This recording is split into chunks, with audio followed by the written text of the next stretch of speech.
ఆ బ్లాక్ మెయిలర్కి ఇవ్వటానికి ₹1 కోటి ఎక్కడి నుంచి తీసుకురావాలి? వాడు మాటి మాటికి అత్తయ్యకి వీడియో పంపిస్తానని భయపెడుతున్నాడు. ఏం చేస్తే ఇప్పటికిప్పుడు ₹1 కోటి వస్తాయి? అంత పెద్ద మొత్తం ఎలా తీసుకుని రావాలి? బాగుంది కదా శశి. బాగుంది రిషి. ఇది నేనే ముందు గీసాను, నాకే కావాలి, ఇచ్చేయి. లేదు శశి, నానమ్మ బొమ్మకు నేనే కలర్స్ వేశాను. ఇది నాది. నేను గీసాను, నాకు కావాలి, ఇచ్చేయి. నాకు లేదు, కావాలి, ఇచ్చే. నాకు నానమ్మ కావాలి. బొమ్మ నేనే శశి, గీసాను, నేను ఇచ్చేయి. ఇవ్వను. ఇవ్వు రిషి, నానమ్మ నాకు బొమ్మకి కావాలి. కలర్స్. ఏయ్, చూసుకొని నడవచ్చు కదా, ఏ మాట ఇది?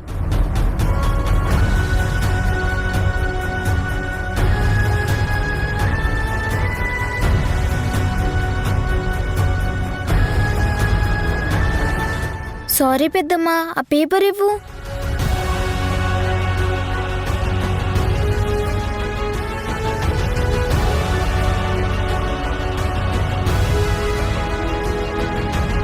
ఈ పిల్లల వల్ల అద్భుతమైన ఐడియా వచ్చింది.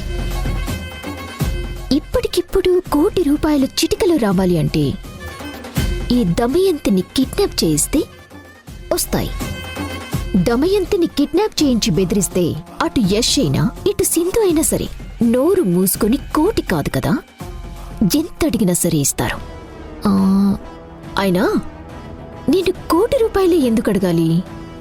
₹3 కోట్లు అడుగుతాను. ₹1 కోటి బ్లాక్ మెయిలర్ మొహాను కొట్టి మిగిలిన ₹2 కోట్లు నా అకౌంట్లో వేసుకుంటాను.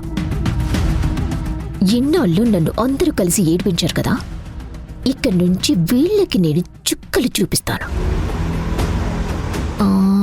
కానీ ఈ కిడ్నాప్ చేయటానికి ఎవరిని నమ్మాలి?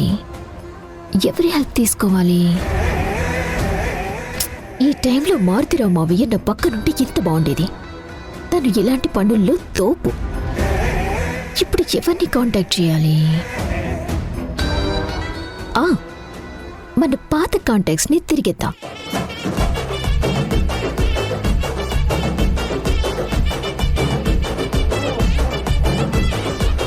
దొరికాడు, ధూళిపేట సీను. వీడు పనికి రావచ్చు.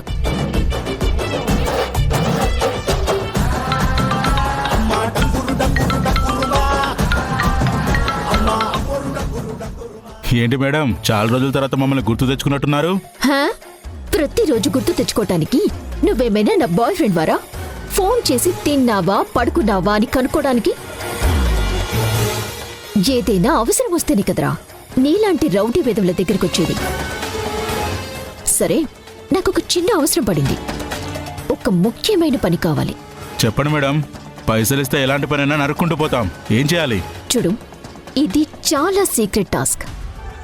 ఎవ్వరికీ ఎలాంటి అనుమానం రాకుండా చాలా ప్లాన్డ్గా జరగాలి. ఒకరిని కిడ్నాప్ చేయాలి. మా దగ్గర జరిగేవన్నీ అలాంటి దందాలే కదా మేడం. ఎవరిని లేపాలో చెప్పండి, మా వాళ్ళని పంపిస్తాను. నేను ఫోటో పంపిస్తాను. ఆ ఫోటోలో ఉన్న ఆవిడ్ని నువ్వు కిడ్నాప్ చేయాలి. కానీ తను చాలా హై ప్రొఫైల్ ఆవిడ, సమాజంలో పెద్ద మనిషి. ఎలాంటి డౌట్ రాకుండా, ఎలాంటి రిస్క్ లేకుండా పని జరిగిపోవాలి. రేపు డబ్బు దొరికిన తర్వాత కూడా ఇదంతా మనమే చేశామని ఎవ్వరికీ తెలియకూడదు. మన చేతికి మట్టంటకుండా చేసి ఒక పెద్ద ప్రొఫెషనల్ కావాలి నాకు. అరే మేడం, మీరు హై ప్రొఫైల్ కేసు అంటున్నారు. చిన్న చిన్నవైతే మేం చేస్తాం, కానీ ఇలాంటి పెద్ద పెద్ద దందాలు చేయాలంటే మీరు డైరెక్ట్గా ఓబుల్ రెడ్డి కలవాల్సిందే. ఈ ధూల్పేటకు ఆయనే కింగు. ఇలాంటి కిడ్నాప్లు సెటిల్మెంట్ చేయడంలో ఆయన చాలా గట్టిగా చేస్తాడు. అతన్ని కలిస్తే మీ పని వెంటనే అయిపోతుంది. మీరు రండి, నేను మిమ్మల్ని ఆయన దగ్గర తీసుకెళ్తాను. సరే, ఫోన్లో మాట్లాడించు ఆయనతో. లేదు మేడం, ఓబుల్ రెడ్డి అన్న ఫోన్లో అస్సలు మాట్లాడాడు. మీరు ఇక్కడికి వస్తే నేనే పర్సనల్గా మిమ్మల్ని కల్పిస్తాను. సరే, అయితే నేను ఇప్పుడే బయలుదేరొచ్చి నిన్ను కలుస్తాను. పని జాగ్రత్తగా అవ్వాలి. Okay madam.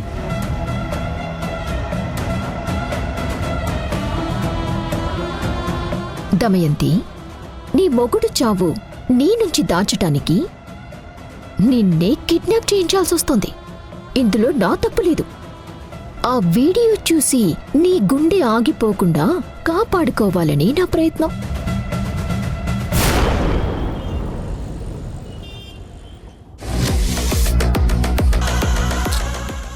మనకి కిరికిరి ఈ ప్రపోజల్స్ ఏంది, అసలు ఈ గోలేంది? ఇరుక్కునేటట్టున్నోరా కాశీగా.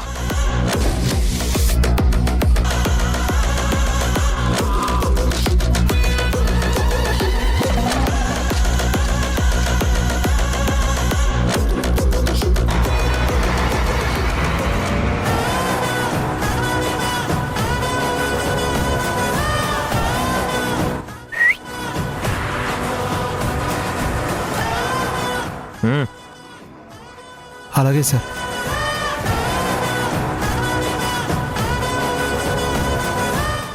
సార్ కిందేం చేస్తున్నావురా? సార్ సార్ సారీ సార్, ఇంకెప్పుడు చేయండి సార్. Sorry sir.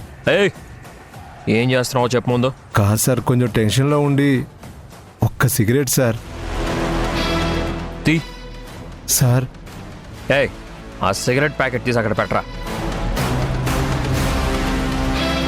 సార్ ఎన్ని టెన్షన్లు ఉంటే మాత్రం ఇది తాగుతావా? పోతావరా ఇలా అయితే? అది కాదు సార్. ఏయ్, కాకపోతే ఏంటి? ఈ టెన్షన్లో అడ్డదిడ్డంగా ఆలోచిస్తూ ఏం చేయాలో అర్థం కాకుండా పోవడం కంటే ఒక దమ్మేస్తూ హాయిగా రిలాక్స్ అవుతూ పోవడం బెటర్ రా. సార్ నన్ను తిడుతున్నారా చెప్తున్నారా? టెన్షన్లు నాకు ఉన్నాయిరా, కానీ ఏం చేస్తాం? నీకున్న ఫ్రీడమ్ నాకు లేదు ఇక్కడ. ఏంటి సార్, ఏమైంది సార్? చూస్తున్నావుగా ఈ గోళ. ఈ ప్రాజెక్ట్ కంప్లీట్ చేయాలి, అది చేయాలి, ఇది చేయాలి. అబ్బా, తల ప్రాణం తోక్కొస్తుంది. ఏం చేయను? కనీసం నీలాగా ఒక దమ్ము కొట్టే స్వాతంత్రం కూడా నాకు లేదు ఇక్కడ. మీరు కూడా దమ్ము కొడతారా సార్? దమ్ము కొడతానని ఎవ్వరికీ చెప్పుకోలేని పరిస్థితి నాకు. ఏం చేస్తాం? బయట వాళ్ళేమో అద్దాల మెడల్లో ఉండే బతుకులే బాగుంటాయి అనుకుంటారు. థు! అసలు ఈ బతుకులకి అర్థమే లేదురా బాబు.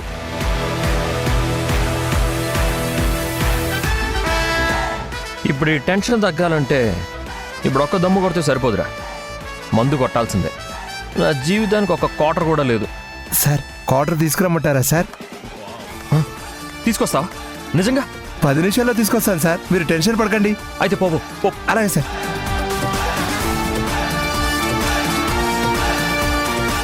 సార్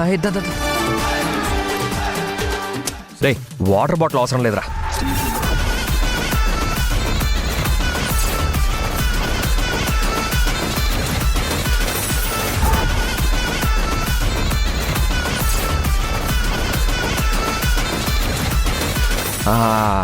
అబ్బబ్బబ్బబ్బా, వాసనకే కిక్కెక్కుతుంది.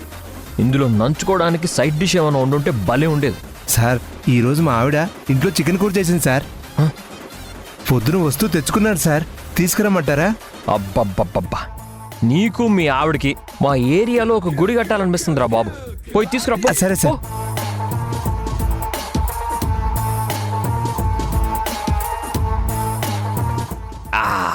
సార్ సార్ సార్ సార్ తి, తి, తి, తి.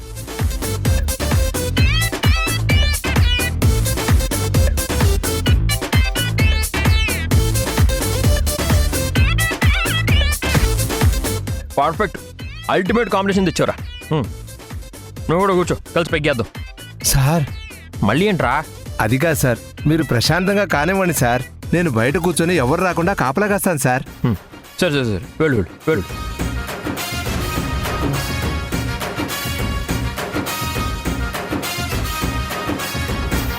బా, వీడి పుణ్యమా అని ఈరోజు ప్రశాంతంగా చిల్లవచ్చు.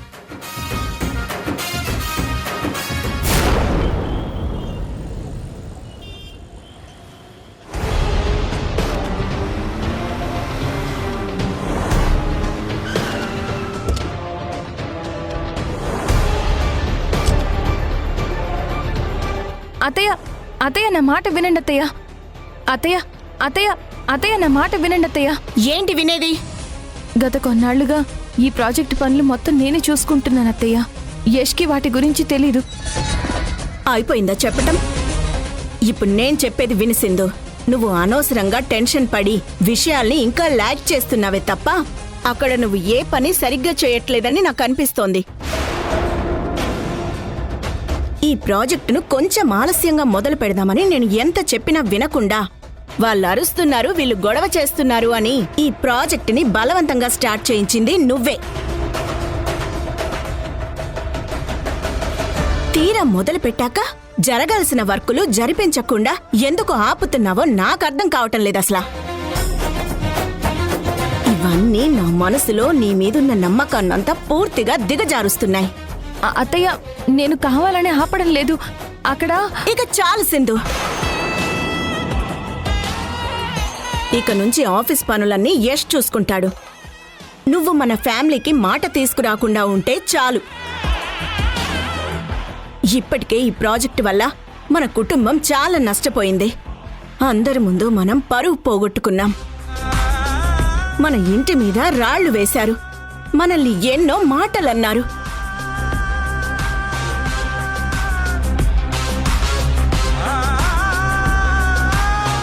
చివరికి ఈ ప్రాజెక్టు వల్లే కదా యష్ జైలుకు కూడా వెళ్లాల్సి వచ్చింది.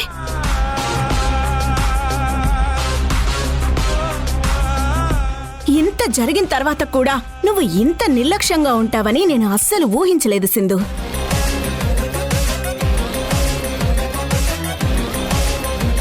అందుకే 1కి 2 సార్లు గట్టిగా చెప్తున్నాను విను. ఇక నుంచి నువ్వు ఆఫీస్కి వెళ్ళొద్దు. ఆఫీస్కి వెళ్ళొద్దు. ఆఫీస్కి వెళ్ళొద్దు. ఏది జరిగినా యష్ చూసుకుంటాడు. నా కొడుకు మీద నాకు ఆ నమ్మకం ఉంది. ఒకవేళ తనకేదైనా సలహా కావాలి అంటే నిన్ను అడుగుతాడు. అప్పుడు మాత్రమే ఇవ్వు. కొన్ని రోజులు నువ్వు ఇంట్లోనే ప్రశాంతంగా ఉండి పిల్లల్ని యష్ని సక్రమంగా చూసుకో. ఇదే నేను నీకిచ్చే చివరి హెచ్చరిక.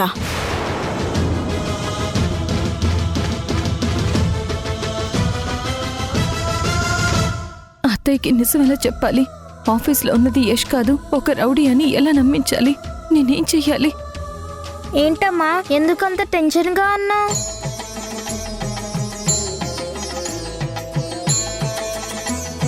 అవునే సింధు, నీకెందుకు ఈ ప్రాజెక్టు గురించి అంత టెన్షను? ఆఫీసులో యష్ ఉన్నాడు కదా, దమయంతి కూడా వెళుతుంది.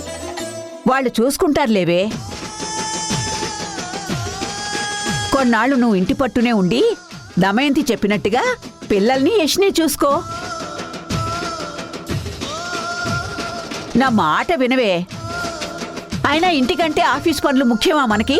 భగవంతుడా, అక్కడ ఆఫీస్లో ఉన్నది యష్ అయితే నేను ఇంట్లో ప్రశాంతంగా ఉండేదాన్ని. కానీ అక్కడున్నది కాశీగాడు. ఈ విషయం మీకు చెప్పలేకపోతున్నాను భాగ్యం. నువ్వన్నీ బాగా ఆలోచిస్తావు సింధు. నేను చెప్పేది కూడా కాస్త మనసులో పెట్టుకో. ఇంట గెలిచి రచ్చ గెలవమన్నారు, కానీ రచ్చ గెలిచి ఇంట్లో ఓడిపోమనలేదు. ఆఫీసులో అందరికంటే వీళ్లకే నీ అవసరం ఎక్కువ ఉందే. కొన్నాళ్ళు దమయంతి చెప్పింది చేసిందు, ఆ తర్వాత అన్నీ సర్దుకుంటాయి.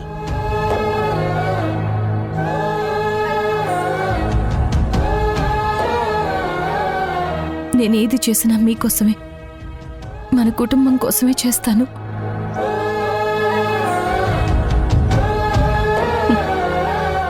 అమ్మని మీరు నమ్ముతారుగా?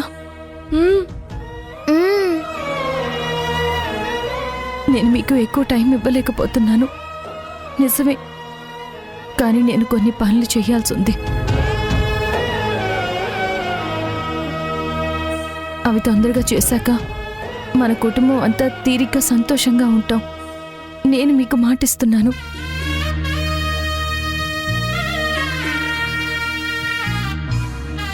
మీరు వెళ్ళి చదువుకోండి, సరేనా? అలాగే అమ్మా. అలాగే అమ్మా. అది కాదు సింధు. నన్ను నమ్ముతావుగా భాగ్యం? అయితే ఇంకేమీ అడగకు, వెళ్ళు.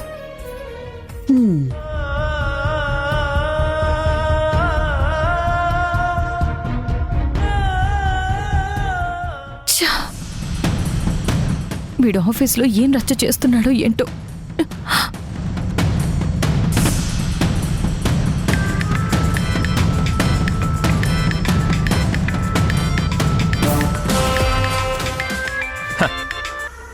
హలో, చెప్పు సింధు మేడం. కాశీ, నేను ఎందుకు చెప్తున్నానో అర్థం చేసుకో.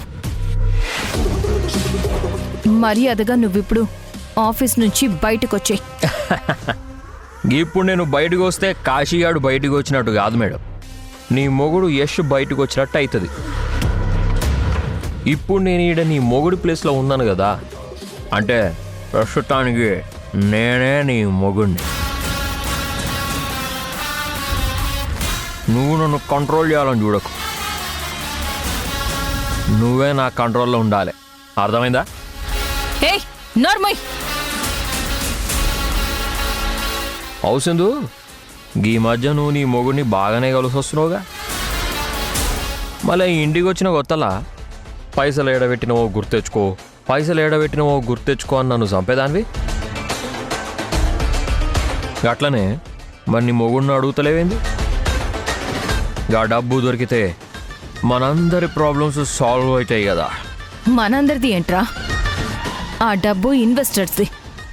మా ప్రాబ్లం మాత్రమే సాల్వ్ అవుతుంది, నీ ప్రాబ్లం సాల్వ్ అవ్వదు.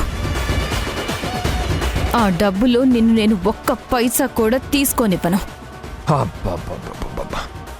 ఎప్పుడు చూడు రుబాబే, సిరాకులేస్తుంది. ఫోన్ పెట్ట. ఏయ్ కాశీ,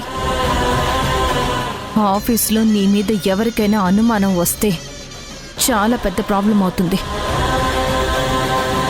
నేను చెప్పేది అర్థం చేసుకో. నువ్వు వెంటనే ఇంటికి రా. ఇంట్లో నీ అతి చిరాకు మోహము, మీ అత్తయ్య అతి ప్రేమ, గమాదు అత్యుత్సాహం, గియాన్ని భరించి భరించి నా బుర్ర దొబ్బింది. నాకు కూడా చిన్న బ్రేక్ కావాలనిపిస్తుంది. గా బ్రేక్ ఏదో నాకు ఈ లగ్జరీ ఆఫీస్లోనే దొరికింది. అందుకే ఈయనే ఉండి ఫుల్గా చిల్ అవుతున్నా. ఏయ్ ఏంటి చిల్ అవుతున్నావా? హే ఏం చేస్తున్నావురా అక్కడ? ఏం చేస్తున్నానా? ఆఫీస్ టేబుల్ మీద కూర్చొని హాయిగా మందు కొడుతున్నా. ఏం చేస్తున్నావు? మందు కొడుతున్నా మేడం. మస్తు కిక్కిస్తుంది. అరే పిచ్చోడా, ఇలా చేస్తే నువ్వు కూడా దొరికిపోతావురా. నువ్వు నోరు మూసుకుని ఆఫీస్ నుంచి ఇంటికొస్తావా లేదా? సింధు సింధు సింధు, ఎవరి మీద అరుస్తున్నావు? ఎవరిని ఇంటికి రమ్మంటున్నావు? అత్తయ్య అది అది ఏంటి అది ఇది? ఫోన్ ఇటివ్వు. హలో అమ్మా చూడమ్మా, సింధు నన్ను అస్సలు నమ్మట్లేదు. నేను ఇక్కడ ఆఫీస్లో ఎంతో కష్టపడి వర్క్ చేసుకుంటుంటే తను మాటి మాటికి ఫోన్ చేసి నన్ను డిస్టర్బ్ చేస్తుంది.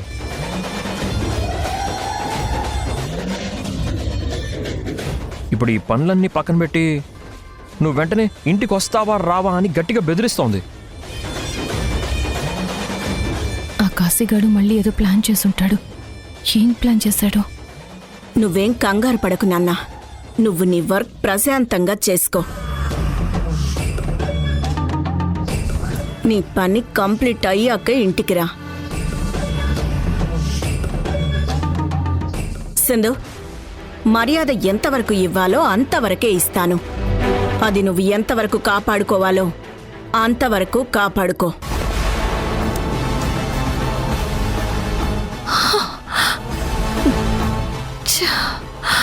అయ్యో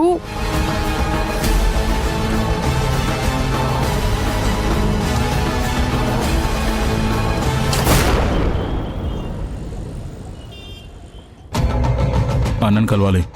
వెళ్ళండి. రండి మేడం.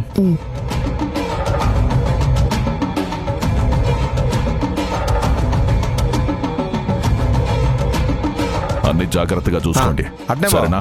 అన్నా మీకు చెప్పానే కిడ్నాప్ చేయాలని అడిగారని. ఆ మేడం ఈవిడే. నమస్కారం అండి. కూర్చోండి.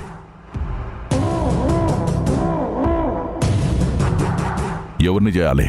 ఆ వివరాలు చెప్పురే. తన పేరు దమయంతి.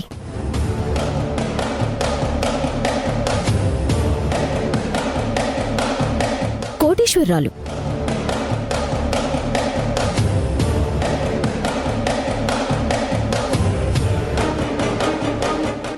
తనని కిడ్నాప్ చేసి 3 కోట్లు అడగండి.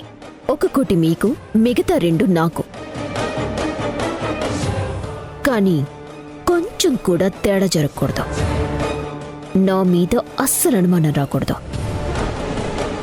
మీరు కొద్దిసేపు బయటున్నర్రి, నేను పిలుస్తా.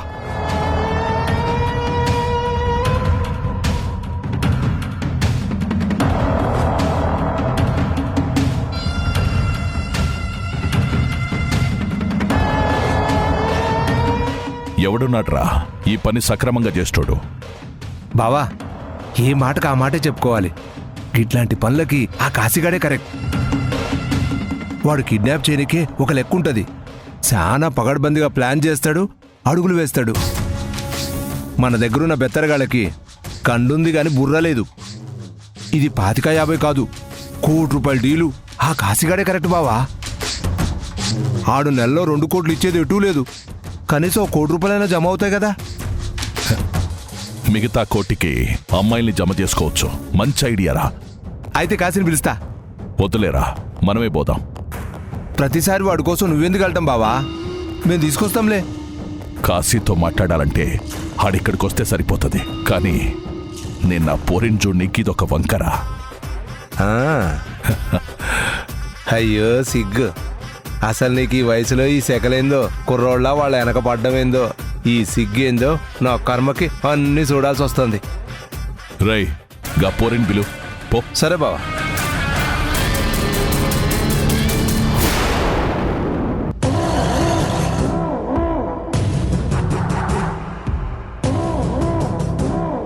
కాశీగాని పిలు.